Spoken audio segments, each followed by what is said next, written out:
स्वागत करते हैं दोस्तों आपका हमारे चैनल के अंदर। आज हम बात करेंगे यवतमाल ज़िले के बारे में। यवतमाल ज़िले के अंदर अगर हम बात करें तो मैं आपको बता दूं कि 7 विधानसभा क्षेत्र इस ज़िले के अंदर आते हैं, जिसमें वानी, रेलगांव, यवतमाल, दिग्रस, अरनी, पुसद, उमरखेड़। इस तरह से दोस्तों मैं आपको बता दूं कि विधानसभाओं का जो है तो समावेश किया जा सकता है। वहीं अगर हम बात करें आंकड़ेवारी की तो 76, 77, 78, 79, 80, 81 और 82 इस तरह से विधानसभा क्षेत्र आते हैं।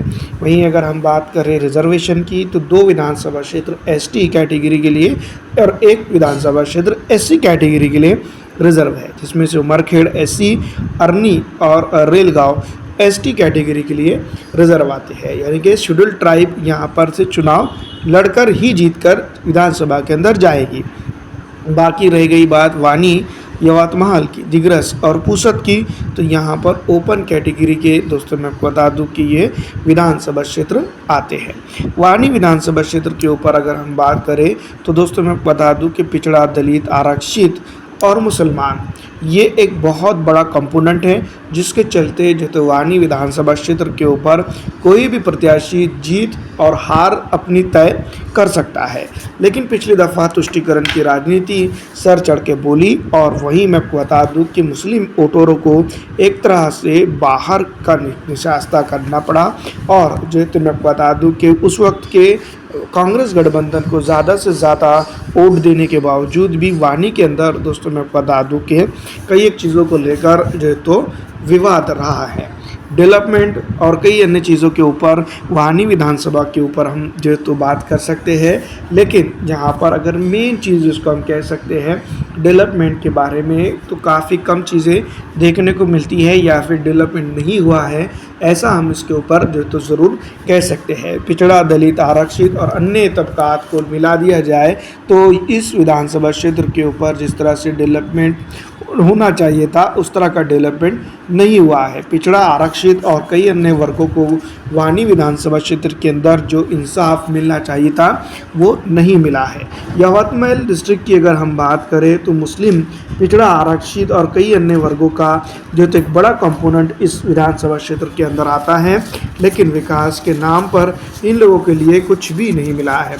इस बार विधानसभा चुनाव की अगर हम बात करें तो इस विधानसभा क्षेत्र के अंदर सीधी तौर पर अगर हम बात करें तो मैं बता दूं कि मराठा आरक्षण का और कई अन्य मुद्दे जो तो पूरी तरह से इस बार हावी रह सकते हैं।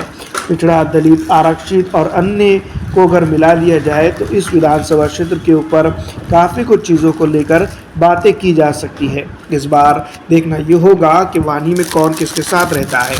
वहीं रेलगांव विधानसभा क्षेत्र की अगर हम बात करें तो दोस्तों मैं बता दूं कि रेलगांव के अंदर भी पिछड़ा, दलित, आरक्षित समाज की जो तो राजनीति होने के बावजूद भी यहाँ पर उस तरह का डेवलपमेंट जो तो नहीं हुआ है जिस तरह का होना चाहिए था। यवतमाल की अगर हम बात करें तो यवतमाल के अंदर दोस्तों मैं आपको बता दूं कि जिस तरह के हालात है, जिस तरह की कंडीशंस हैं, उसको देखा जाए तो ये पूरा सिटी का जो तो विधानसभा क्षेत्र आता है। सिटी की विधानसभा क्षेत्र होने के चलते इस विधानसभा क्षेत्र के ऊपर कई एक चीज़ों को लेकर दोस्तों मैं आपको बता दूं कि बातें की जा सकती है, जिम्मेदारियां हैं और कुछ ऐसी चीज़ें भी ज़रूर है जिसको लेकर यवतमाल के अंदर कई एक चीज़ों का होना ज़रूरी भी है, लेकिन वो चीज़ें नहीं है। सबसे इम्पॉर्टेंट चीज़ डेवलपमेंट, रोज़गारी और कई एक चीज़ें इसमें आती है।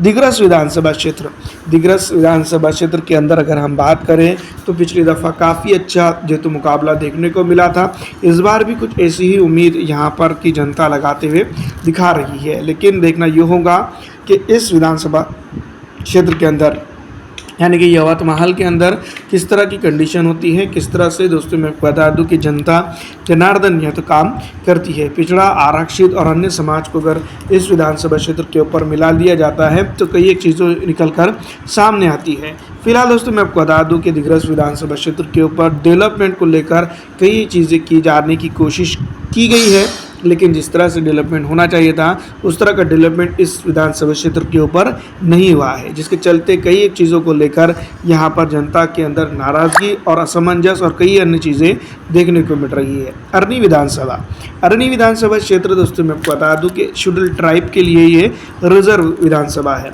यहाँ पर कई एक मुद्दे हैं, कई एक चीज़ें हैं जिसको लेकर जो तो बातें की जा सकती है, लेकिन सबसे इम्पोर्टेंट बात ये कि इस विधानसभा क्षेत्र के ऊपर भी विकास के साथ साथ मुस्लिम मुद्दे और ख़ास करके हम बात करेंगे तो मराठा आरक्षण का मुद्दा काफ़ी हावी रह सकता है। पिछड़ा, दलित, आरक्षित और अन्य समाज की राजनीति को अगर दिग्रस के अरनी के अंदर मिला लिया जाए तो दोस्तों मैं बता दूं कि इंसाफ की बात की करने वाली इस विधानसभा क्षेत्र के ऊपर इंसाफ करते हुए नज़र नहीं आया है।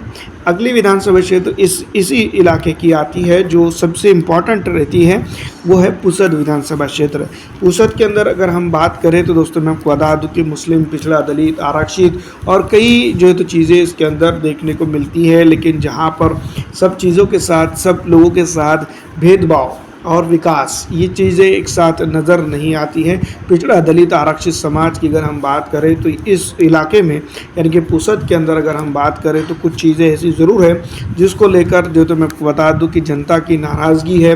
विकास के मुद्दे पर जो तो मैं आपको बता दूं कि लोकसभा चुनाव के अंदर काफ़ी कुछ चीज़ें यहाँ पर हुई है, लेकिन उसके बाद जनता की भी कुछ चीज़ें होती है जिसको लेकर जो तो बातें जितने मुँह उतनी बातें जिसको हम कह सकते हैं, वैसी यहाँ पर कंडीशन देखने को मिल रही है।